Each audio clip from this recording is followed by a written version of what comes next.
E aí, gente, tudo bem com vocês? Bem-vindos ao meu canal. Eu sou o Gabriel e hoje é finalmente dia da gente relembrar os melhores álbuns do primeiro semestre de 2024. Esse ano foi foda no pop, porque nós tivemos álbuns realmente incríveis, assim como nós tivemos álbuns bons que, enfim, acabaram também sendo esquecidos, mas que eu não consigo colocá-los ali na nossa listinha de piores álbuns do ano, tá? Então, assim, piores álbuns no caso do primeiro semestre do ano, né? Mas é isso, gente. Bora conversar sobre esses aqui, que é a minha lista pessoal, já estou avisando pra vocês também, então se por acaso vocês ouviram outros álbuns que provavelmente eu não escutei, querem sugerir, habla aí depois. Se você concordar, discordar, habla nos comentários também. Antes da gente começar, já sabe, se você não é inscrito aqui no canal, por favor, já se inscreve, vem fazer parte aí da nossa comunidade. Aqui eu falo de música pop, falo de outros assuntos relacionados como entretenimento e vai ser maravilhoso ter você aqui com a gente. Além disso, tem a loja de camisetas aqui do canal com várias estampas lá, inspiradas pelos artistas que eu trago aqui nos vídeos. Se por acaso você ainda não conhece, já clica no link que está fixado no topo aqui dos comentários ou na descrição do vídeo. Você vai ser redirecionado, vai conferir todas as estampas e eu tenho certeza que você vai amar. Gente, na minha opinião, o melhor álbum do primeiro semestre foi o da Billie Eilish, Hit Me Hard and Soft. Esse daí foi o terceiro álbum de estúdio dela, onde ela produziu inteiramente junto com o Finneas, assim como compôs também as faixas. Esse álbum resume o paradoxo da sua vida em uma linha. Uma garota esquisita e tímida que se tornou uma mega estrela pop rápido demais. Uma romântica que nunca teve o luxo de ter uma vida amorosa privada. Um alvo para misoginia desde a adolescência. Basicamente, a Billie mostra nesse álbum que ela tem o mundo inteiro ao lado dela, mas que ainda assim muitas pessoas não compreendem algumas coisas sobre ela. E isso é muito legal porque mostra a profundidade dela como popstar, né? Para uma artista tão jovem quanto ela, fazer um disco assim é uma experiência muito fabulosa, né? E ela conseguiu muito bem entregar a mensagem dela e tocar a gente profundamente. Algo que não surpreende também, porque ela fez basicamente isso com todos os álbuns que ela lançou. O Happier Than Ever, que veio antes desse, também teve uma mensagem muito forte. Logicamente que, sonoramente falando, esse daqui eu achei mais interessante, mas não é porque o último álbum dela não teve o mesmo reconhecimento, vamos colocar assim, que esse aqui está tendo nesse ano de 2024, que significa que as narrativas da Billie foram melhores nesse do que naquele. Na verdade, a Billie sempre foi uma compositora muito foda. Eu acho impossível falar desse álbum e não relembrar, por exemplo, a música Lunch, o primeiro single e o grande hino lésbico do projeto. A maioral de todas, Chihiro, se tornou uma das minhas favoritas de todo o álbum, e eu acredito que essa daí, sem dúvida, seja provavelmente a melhor música lançada em 2024 por enquanto.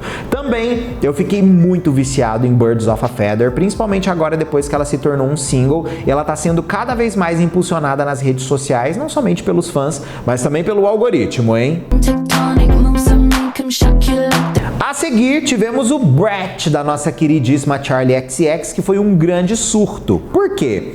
Considerando que a Charli, né, lançou o Crash como seu último álbum de estúdio dentro da gravadora e que tinha toda aquela proposta por trás de vamos fazer um álbum que seja friendly para o mercado, né?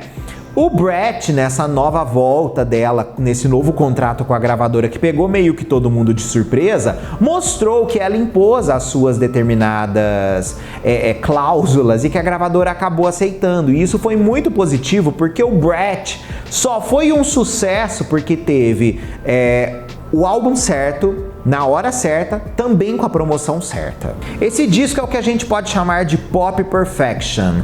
Ele é, de certa forma, muito focado em liberação das inibições, ele também fala muito de confiança e também, de certa forma, ensina a gente a viver a vida mais leve, principalmente considerando que o que muitos chamam de cringe ou vergonha, na verdade, pode ser usado a favor de você. O Brett basicamente se tornou um clássico instantâneo, porque além dele ter levado o hyperpop para lugares onde o hyperpop nunca chegou, né? Também nós tivemos a Charli aí criando uma discussão muito grande sobre a percepção estética das coisas por conta da capa do álbum. Então vamos dizer que assim, tudo relacionado a esse álbum é interessante, desde a música até o quesito estético, por mais simples que seja para muitas pessoas. E obviamente, né, gente, como não falar de músicas babilônicas como 360, Club Classics, a farofinha Talk Talk, a minha favorita do álbum, Girl So Confusing, a versão sem a Lorde, por mais que eu tenha gostado com a da Lorde também, a versão sem me pegou pra caramba. Back to Back, também uma muito boa, que eu dancei horrores na balada já desde quando a música lançou. E como também deixar passar 365 a partir de 1 minuto e 20 na faixa, que é simplesmente babilônico e um dos melhores synths da carreira da Charlizinha. Gente, o disco Cowboy Carter da Beyoncé também foi um grande momento nesse ano, não somente por ser um disco da Beyoncé que é muito bom, mas também por ele ter criado uma discussão gigantesca sobre a existência de pessoas pretas na indústria, não somente da música country, mas também na história da música country, que foram apagados desde sempre. Esse é o segundo álbum da trilogia da Beyoncé, que começou com o disco Renaissance lá em 2022. Esse álbum é uma reinvenção da cultura americana, destacando as contribuições esquecidas, principalmente dos pioneiros negros, para esse tipo de gênero. O disco mistura R&B, blues, folk, rock and roll, pop, música psicodélica, hip hop e outras coisas. Ele realmente é um disco muito único que nós tivemos neste ano. A Beyoncé apresenta esse disco como uma transmissão de rádio por uma estação fictícia chamada Country Radio Texas, com cantores como Dolly Parton, Linda Martell e Willie Nelson atuando como o disc jockeys dali. O álbum é uma reinvenção fantástica para Beyoncé e foi uma reinvenção tão foda que gerou até documentários sobre o impacto cultural que esse álbum teve em 2024 e todas também discussões que nasceram por conta do lançamento desse álbum. Eu fiz vários vídeos comentando sobre esse legado do Cowboy Carter neste ano, então vale muito a pena vocês voltarem lá para poder entender um pouco mais desse projeto, que basicamente é bíblico. As melhores faixas desse disco para mim ainda são American Weekend, Bodyguard, que eu acho que é a minha favorita de todas, Texas Hold'em e Daughter, que pra mim é a segunda maioral. Two Most Wanted com a Miley Cyrus também é faraônica e, obviamente, Ya Ya.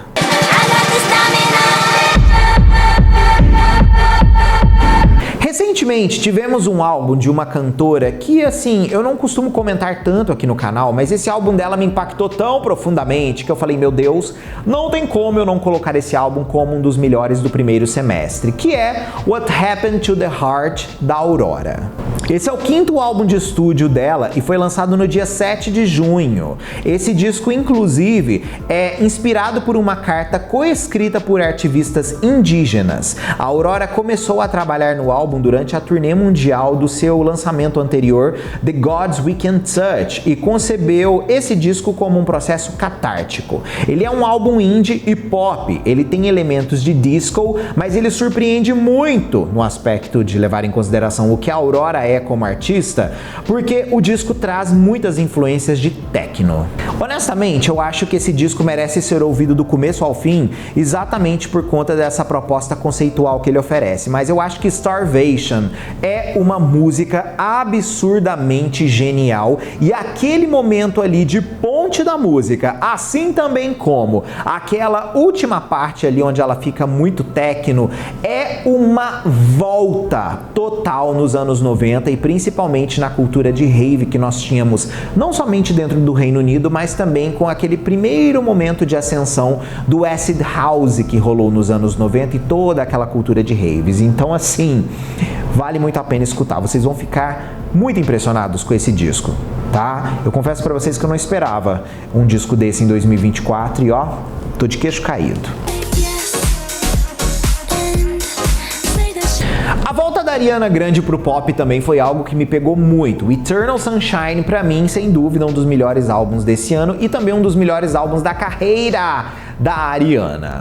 Tá, eu sei, gente, o disco não recebeu a promoção que ele merecia, principalmente porque a gente sabe que 2024 tá sendo um ano cheio pra Ariana em vários aspectos. Não somente porque ela lançou o álbum agora, mas também porque já tem o Wicked acontecendo aí e as conversas sobre o Wicked estão muito fortes. O Eternal Sunshine é o 7º álbum de estúdio dela e foi lançado no mês de março desse ano. Ela começou a trabalhar nesse álbum 3 anos depois do último lançamento dela, que foi o Positions. O Eternal Sunshine é um álbum majoritariamente pop, mas também ele tem muito R&B, synth pop e principalmente house music. Esse disco aí também ganhou esse título por conta do filme Eternal Sunshine of the Spotless Mind, que também ajudou ela ali a entender muito mais de si mesma e considerar um projeto que é mais vulnerável, que é inspirado por suas experiências pessoais e afins. Yes and, pra mim, gente, é uma das melhores faixas pop desse ano. Eu achei que a forma que ela aplicou aquele tipo de batida, que lembra muito Vogue da Madonna, né? No caso, aquela cadência de Vogue da Madonna, mostrou que a Ariana tem uma visão muito clara de música pop pro momento que ela tá querendo fazer também. Eu achei que, por mais que a Zen tenha sido um sucesso, o público não abraçou o tanto que essa música merecia ser abraçada. Já tô falando isso aí também. Outras faixas incríveis do álbum são Bye, a própria música título Eternal Sunshine, Supernatural, que eu amei demais da conta, True Story, que foi minha segunda faixa favorita desse projeto, e também The Boy Is Mine. Gente, The Boy Is Mine é muito boa. Eu não sei como vocês deixaram essa música não se tornar o hit que ela mereceu ser. Juro mesmo. Fico puta com esse público. Now off the tits. Off the tits. No começo do ano, eu tinha falado que tinha um álbum que eu tinha gostado demais da conta e que pra mim ele já era o melhor, que era o Girl With No Face da LX. E eu continuo achando que esse álbum foi ousadíssimo pro cenário que ele foi lançado. O Girl With No Face é o 3º álbum de estúdio da LX. Ele foi lançado em fevereiro de 2024. Esse álbum foi produzido quase que inteiramente pela Ellie, assim também como composto por ela durante os últimos 4 anos seguintes do lançamento do último álbum de estúdio dela, que foi o Cape God.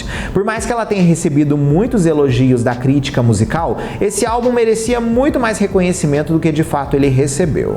Assim, como a Ellie fez um lançamento mais espaçado desse projeto e ela lançou músicas mais espaçadas como singles, né? Nós tivemos Girl With No Face, que foi uma música muito boa, Off With Her Tits, que também é babilônica, não tem como não pensar na Frames dançando essa música, porque, assim, essa música teve o impacto que teve porque a Frames dançou com o peitão.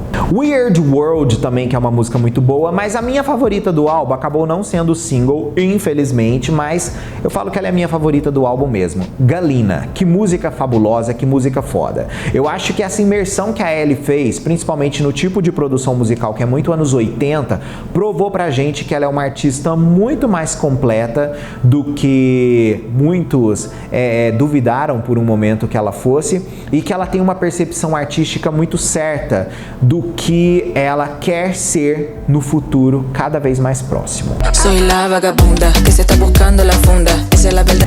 E o Funk Generation da Anitta, vocês realmente acharam que eu não ia colocar a Bíblia aqui, né, gente? Por favor, um dos álbuns mais interessantes desse ano, não somente porque é um álbum de funk pro mercado internacional, mas também porque é um álbum da Anitta, né, que eu adorei pra caramba, e na minha opinião foi o melhor álbum que ela já lançou na carreira dela, porque tem todo um cenário por trás dele que faz ele um álbum absurdamente memorável para uma artista como ela. Esse foi o 6º álbum de estúdio dela, lançado pela Floresta Records, a Republic e também a Universal Latin Entertainment.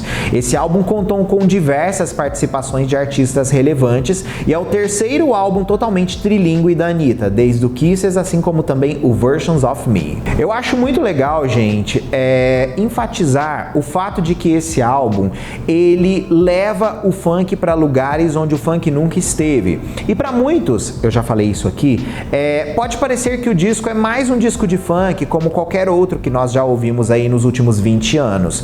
Porque é mesmo essa a ideia. O disco quer mostrar o melhor do nosso funk. Nós tivemos diversos momentos do funk que foram incríveis. Só que lá fora o mundo não sabe disso. Então a Anitta soube muito bem pegar todos esses detalhes, colocar em um disco e jogar lá pra fora. E isso daí tá resultando muito bem pra ela, porque ela tá se apresentando em lugares legais, ela tá atraindo atenção pro gênero e cada vez mais nós estamos testemunhando essa ascensão aí. E a Anitta, obviamente, está sendo creditada como uma das líderes disso tudo, porque ela é mesmo uma das líderes disso tudo.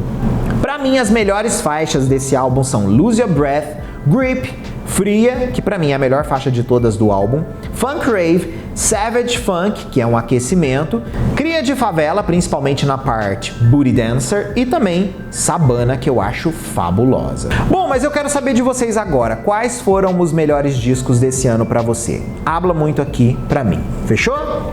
Beijo, até o próximo vídeo ou live nossa aí. Tchau!